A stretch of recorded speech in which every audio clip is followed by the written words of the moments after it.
wabarakatuh. Nama saya Asrul Sulap dari SD Muhammadiyah 1 Banda Aceh.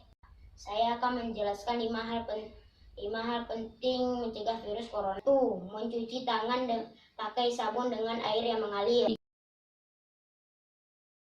2. Tetap tinggal di rumah. 3. Menjaga jarak. 4. Tidak boleh menjabat tangan. 5. Menggunakan masker ketika sakit ataupun keluar rumah. Bersatu melawan corona. Sehat negeriku, sehat bangsaku. Assalamualaikum warahmatullahi wabarakatuh.